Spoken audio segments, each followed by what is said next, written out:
Major funding for these broadcasts has been provided by grants from New York Community Bank, AmTrust Title Insurance Company, Perfect Building Maintenance, M&T Bank, Customers Bank, Marks Paneth LLP, Ariel Property Advisors, Sterling National Bank, Capital One Bank, Collins Building Services, Meridian Capital Group.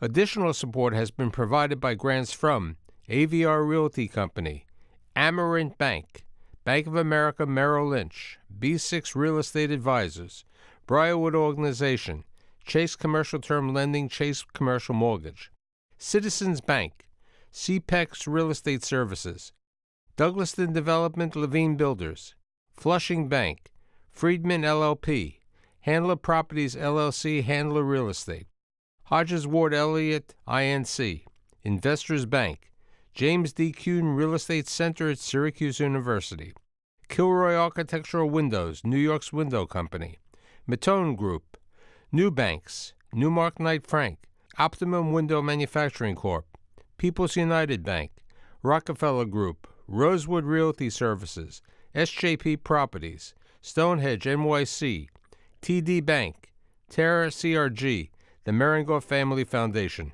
and these friends.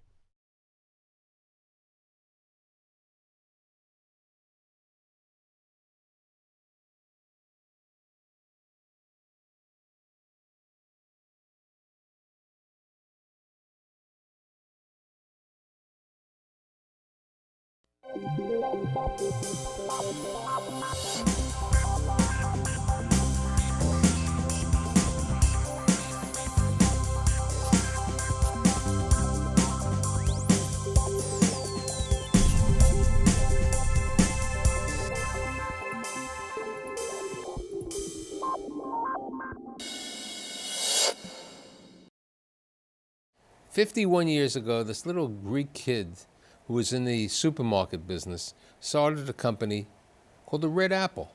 And from the Red Apple Group, the company today has more than 8,000 employees. It's a multi-billion-dollar business in a variety of businesses. In a way, a little Berkshire Hathaway. But what's the big thing? He has 2 children in the business, and today we're going to discuss the challenges and opportunities of father, daughter, and son in a family business. My guests include the founder of the business, the 51-year-old CEO, 51 years in business, John Catsimatidis Sr., his daughter Andrea Catsimatidis, and last but not least, his son John Catsimatidis Jr. So, what's your responsibilities in the business? So I'm involved in a number of things. I started in our energy business and I've moved on to real estate and investments, so I co-lead our investment business.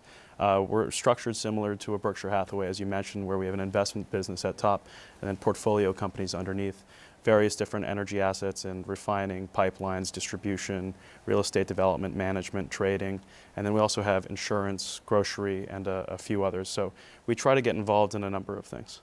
Andrew?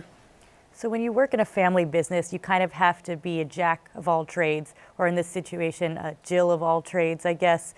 So I'm pretty much involved in everything, but my main responsibilities include managing a number of investments for the company, managing the investments for our insurance company, and I'm very involved in the real estate side of the business. So that's where I'd say I spend most of my day-to-day.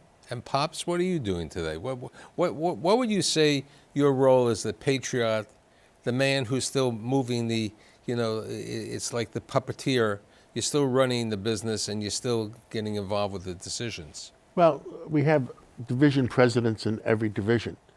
And there's an old expression, people do what you observe, not what you expect. And you have to be there watching each division, watching the numbers, just to make sure the numbers are what they're supposed to be. Okay, but you just brought up an interesting thing. John Jr. is involved with the energy business. Okay, you're involved more with the grocery business and also the insurance business. But you said you have presidents of these divisions. Who do the presidents report to? They report to John Sr. Okay, so where are you in the line if we were looking at a organizational chart? You want to answer that question? Well, they're part of the line. office of the chairman. Yeah. They're principals. They're the bosses. They're the future bosses. Okay, so no, but basically, even though there's a president in these divisions, they report both directly to Dad, and they also report to you on your subdivisions. Yes. When you were growing up, did you ever think that you'd be in anything but the family business? So when I started actually programming and doing technology at a very early age, and my dad used to program as well, and so he would teach me. So I'd always thought that technology would play a role. And then when I started interning in high school for the business, I really fell in love with the energy business, but with the breadth of different businesses, because it's never a same day. There's always something new. So I'd say definitely from when I was a teenager, I knew I really loved the business and wanted to be involved. Andrea? Growing up, I was always really close to my dad, and I always found that our values and aspirations sort of were in line, so I never really wanted to do anything else. I always wanted to be just like my dad. Did either one of you ever work anywhere else? Oh, like I mentioned, on the technology front, not on a very institutionalized level, but I would do various startups and apps, but I had never worked at an outside firm. Well, as I was saying in the green room, what do you feel are the biggest opportunities of working in a family business, and what are the biggest challenges? Either one of you, both. Andrea? So I would say the unique opportunity that we have is because our business is so diversified, that if we find that we need to shift our business one way or another, or we find an opportunity, any type of opportunity, it's much easier for us to execute and move around, whereas other businesses that are very small in terms of like their silo, they can't shift as easily. So I think that's a huge advantage that we have. Another huge advantage, specifically because of a family business, is that because we're privately held and it's such a small group that makes the decision, basically my dad, and with input from my brother and I, it's much easier for us to execute quickly on things. Definitely the level of bureaucracy you see in outside firms doesn't exist. So when you go to your dad and you say to him, Pop, there's something called real estate technology, there are these new companies over there that maybe we should put this automated, entry system, or we should have different type of intercom systems or something else. How willing is he to accept a new idea? I think he's definitely willing to listen, and specifically in prop tech, you're probably talking about Latch, and I think the Latch team has made an incredible product, and it's definitely something that we would look at doing in the future. But it's also always a cost element in trying to quantify what kind of value you're going to get from prop tech, because I'm not saying for Latch specifically, there's prop tech to do prop tech, but it's still very early. I mean, I'll give you another example of where we're using it very heavily. Real estate as an industry is still moving from friction to frictionless in information. So whereas the public markets, there's information accessible to all retail investors and things like that. In real estate, it still doesn't exist. The vast majority of real estate is still privately owned. It's not public. So there's a number of systems that are trying to develop, as you could say, the Bloomberg of real estate, to help institutional investors, even just now at the beginning, trying to access that kind of information. So we began using a platform like that has started. It's called Reonomy, and we actually made an investment because we like the platform a lot. And you still find tremendous inefficiencies, because as far as the zoning and the old lots and whatnot, we look at various investments that sometimes it doesn't match up with what's in the databases, and you have to go back to the old documents. So technology is helping decrease the information friction. So when you go to the to the Patriot and you say to him, here's a new idea. Yeah. What does he say? I mean, how does, I've known Dad many years, okay? How does he accept a new challenge? Okay, he's always been in a variety of businesses. Yeah. Sometimes good, sometimes, most of the time, pretty good. But how does he accept an idea of saying, hey, Dad, this is something new? Andrew, have you approached anything unique, new to your dad? I mean, my dad is always great with facing challenges. Like, he always takes everything head on, and he keeps a cool head and is very good at attacking challenges. But that being said, if there's a new opportunity, he always told us, don't mess with the golden goose, and pioneers get shot. So he's very hesitant to go into crazy new industries, but I think that's actually served us really well, because we could have ended up losing a lot of money that way, and that's pretty much right. where But he still is today. you bring it up. So 51 years ago, he went to the supermarket business. you're still in the supermarket business today, but as we know, the grocery business has totally changed with the evolution of, Instacart and, Amazon and other packaging. You're involved more in the supermarket business, Andrea? Yes. Where do you see the company going and focusing in the grocery business? I think the grocery business has become more of a convenience business because everyone, especially with millennials, has shifted to ordering online. People like the convenience. They don't want to go out and shop. So it's definitely a challenge that the supermarkets are going to have to adapt to. It's a change in taste as well. We're moving from kind of brand value to private label and trust in an institution as an aggregator. So people have trust in the Whole Foods brand or the Gristedes brand, for example.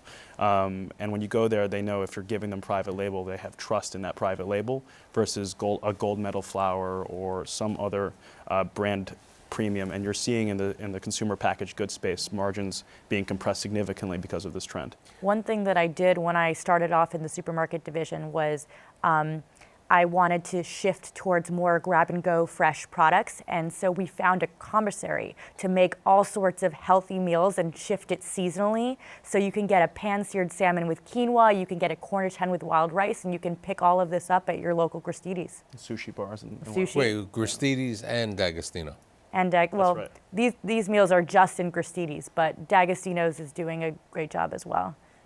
You were saying prior to the show, you went into the grocery business and you evolved the grocery business by also getting into the real estate business. Why don't you explain that? Well, we're in New York City. So if you're going to stay in the grocery business, you have to own the real estate. So back in the 1970s, we started buying real estate. It was a period of time we were buying one piece of real estate every month and just kept buying and buying. And somewhere down the road, we found out that the real estate was worth 10 times more than the value of that store. In other words, I'll give you an example. We had a store on Broadway that was making $300,000 a year. Now, $300,000 a year for the store was good. Somebody offered us $40 million for the location. You wouldn't make $40 million until next lifetime. Right. So it was an easy decision. So here's the question: when he decides or thinks of a new idea, okay? Because we know when you come up with a new idea, he listens. He doesn't kill it all the time, does he? No, he's open. He's open over there. But when he has an idea to go to Coney Island to build Ocean Dreams, which is a beautiful project on the water, how does the family accept something that the Patriot says? Well, he has a demonstrated ability to see around the corner and execute on things that no one else is thinking of. And that vision has served him very well. And I think that vision will serve us very well in Coney Island. There's nowhere else in New York City with as my sister says, the convenience of going to the city, being able to commute, but living on a beautiful beach. It's an unbelievable lifestyle. What do you see about other real estate opportunities today? Florida? I think the tax structure in Florida is a lot more beneficial. So I think that's definitely a place that we want to look to expand and build, particularly where we're looking right now in St. Petersburg, Florida. It's probably one of the only cities in Florida that should be more developed than it is now. They have beautiful beaches. They have 3 airports that go there, a whole foodie scene, a whole new renaissance going on there, and we're excited to build there. Where has the company evolved over the last 5 or 6 years in new opportunities and new growth areas from traditional? Traditionally, our oil company has been headquartered. It's a Northeast energy company. We have refining, pipelines, and terminals, but it hasn't been a New York business. In 2013, we started expanding in New York. We bought a terminal in Brooklyn, a 5 million barrel facility in Riverhead, and from Pennsylvania Power and Light, we bought their trading business, which brought us to 6 or 7 more states. So we've been restarting that business, and he saved all those jobs, and we've been growing that, and it's been very interesting. How do people within the company accept having you as as overseers, because you're not their peers, you're really your overseers. It's not always a mentality of overseeing. It's a large amount of respect for people who've been working in the business and who've been doing an excellent job in the business for years. So having a respect for their knowledge and their decision making and learning from them is how I see that. John, what do you see as the biggest challenges and opportunities for both Andrea and John Jr.? I've always tried to teach them that you need vision, especially when you're building new buildings.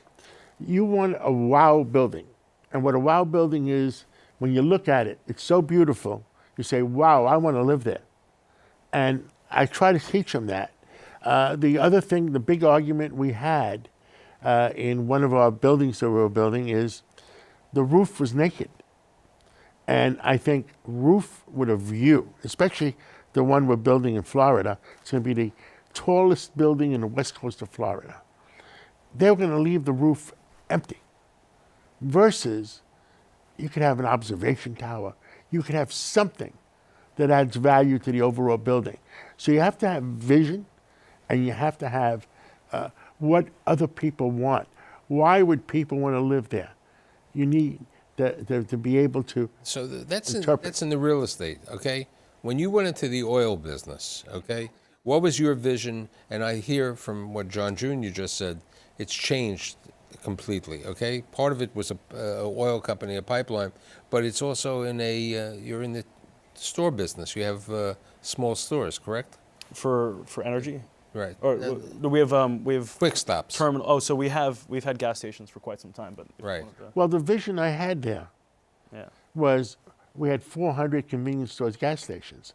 But what I recreated, that since our crude oil comes from Canada, Canada is part of America, and it's made by American workers in the United States, refined.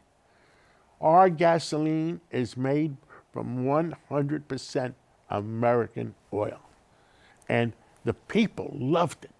And we doubled our sales over a 5-year period. In a commoditized business, it's rare to see brand loyalty, and we're very lucky to have great customers. So what's the brand called on the oil company? Quick Fill and Country Fair are the stations, and then our oil company is called United Refining Company. Right, and what's Metro? Metro is the Brooklyn headquartered distribution business. Where would you want to see the company grow? Do you want to see the company grow in the manner of the Berkshire Hathaway idea, which I think is a great idea, or do you want to go into true operating businesses? At least my opinion. So I find real estate interesting. It's structurally an incredible business, and that will continue to grow. But what's nice about how we're structured is that when we have distributions from our portfolio companies, we have to benchmark our investment decisions. And what's nice about being in various different industries is that different industries have different market environments and at different points. So when we have new capital in, do we do this growth capex at the energy company? Do we buy this terminal? Do we buy these stocks or bonds? Or do we build this building? So what's nice is that we're going to be able to do that. But real estate, I'd say, is definitely a big growth area. Andrew? I also would love to continue to expand the real estate business. It's a tangible business, which to me is the most valuable kind of business that you can have. Whereas with investments, while I love the investment side of our business, the valuations fluctuate all the time, and sometimes it's only theoretical in value. It's not something that you can hold. And I just love being proud of having a vision for real estate and seeing your vision come to life and changing the skyline. And I want to continue to do that at our company. Do you see getting involved with manufacturing in a different aspect? Totally. Depends if the opportunity presents itself. Since you're a family business, somebody comes to you and says, I have the new widget, okay? It's something like that. How is that decision vetted within your company? So we have a number of different teams, and because we're in so many industries, we have experts in a lot of different things. But when we don't, we find he has tremendous relationships, obviously, across the business community. So we find people that we can trust to give their opinions on things. And if it's something that we can get very comfortable with the downside, he has a great expression on downsides about buying things well. What's your... Well, my old friend Del Coleman, if you remember him, well bought, half sold. So if you're buying it at a great price, So you gotta consider here's it. the question. You've been a banker, you've been a director of banks, you've been involved with that. Where do you see the banking world today? Well, I think the banking world will always exist. It goes back to the Rothschilds for hundreds and hundreds of years. It'll always exist. Would it be more computerized? Would it be more online? Probably. But there's always going to be a need for a few branches here and there. You have retail, okay, and I'm not sure if you have ATMs in your retail locations. Mm-hmm. Do you see yourself, following like Vernon Hill did with Commerce Bank, what he's trying to do now with Republic Bank, that the Catsimatidis family would ever get involved with the financial services business? At one point, we made a bid for a few banks, and we didn't win the bid. But if it's a bank that we're lenders. In other words, we would lend on real estate. But if the right opportunity came, but you bring up an interesting concept. A lot of family businesses in the real estate business have gone into the lending business as alternative lenders. Are the Catsimatidis in the I'm not saying hard money alternative lender space today? We're willing to lend on the right opportunity. It's not a platform. We've done it in the past. It's opportunistic. If you had to say what opportunities in different platforms, what industries would you think of that the company's not involved with? Because people didn't realize that you're really in the insurance business. But with 8,000 employees, you have workers' comp, you have other things. You're handling your own property and casualty too? Well, we are self-insured in a lot. Yeah. What areas would you see the company changing and growing? Because of the nature of our business and how we have so many operating companies, and those operating companies kick off a lot of income, we have to figure out strategically where to invest that income. So I definitely see the investment side of our business growing a lot more, and in that vein, looking for other opportunities in fields like technology, which my brother is interested in, and I personally love the biotechnology space because you can both help people by curing diseases and finding treatments for diseases, but at the same time make a fantastic return as well. People don't realize that your father was in the airline business. He's been in a variety of business, the jewelry business at one time that I remember. So he's always looked at unique opportunities. What unique opportunities do you think are out there today? It's a good question. It's generally on a case-by-case basis, but it's sort of which theme do you want to exploit, right? Is it the growth in data and usage? So one of the big trends in the last, 10 years or so has been taking assets that have been out of public market and bringing them into them, not being public. So I'll give you an example. When Uber first started and people could take their cars, which suddenly they bought as a liability, and it suddenly became an asset because they could start deploying it. Airbnb is also something like that, taking people's apartments and putting them on, although they have some issues, but I'm sure the market will fix as far as compliance and it's kind of like playing bingo with quality control. So there's various waves that you could take advantage of that I can't say it's a specific industry, but there's large amounts of disruption happening. You bring up an interesting idea, especially since the way you're structured. In a way, you're a mini VC also. Yeah. Okay, besides being a mini Berkshire Hathaway. If somebody has an idea which sounds good, that there could be a small investment or something, a couple of $1 million on an idea that there's a great potential, you're willing to do that. Your father's been involved with politics. I know you're involved with politics. What ingrained all of you to the political side? What would you say, Andrea? I think the idea of the American dream. My dad is the embodiment of the American dream, how he came to this country with nothing, learned English from a 6-inch television set, and coming from an island of 900 people was able to found a multi-billion-dollar company. And to me, the idea of America and what it represents is so powerful. And I think that patriotism is what shaped my love of this country and the political system. Do you think either one of you would get involved with public office? I don't think so. I love the family business, and I think that's where I'm going to continue to stay. Do you think things would change if you were married, being in the family business? I don't think so. I mean, because the perspectives change when you're married. Yeah. Different ideas, different effects. You know, sometimes the sibling, you know, your wife, your husband, whatever, getting in the business. Would you want your sibling, your husband or your wife, to be involved with the family business? It all depends. I don't think so, though. I'd say the biggest change would be kind of prioritization of time, because now practically 100% of my time is prioritizing and dedicating my time to the business. So I'm guessing my future wife wouldn't like that. So we might have to go to 80%. Andrea? I'd say you never know. You don't know the person or anything in the future. Once you have that sort of information, then I could reevaluate. But I don't like to make decisions without information. So where do you see the business in 10 years, Mr. Catsimatidis? I think the two leads would be, we'll continue the energy business because it throws off a lot of cash, and we'll continue the real estate business.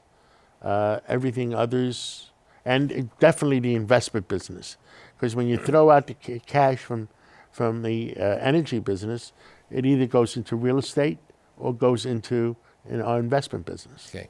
One thing is certain, with a patriot like John and the two good son and daughter, I'm pretty certain that the Red Apple Group and all of the affiliated companies will just thrive and grow in the future. And I'd like to thank John, Andrea, and John Jr. for being here, and see you next week. Thank you, Michael. Thank you.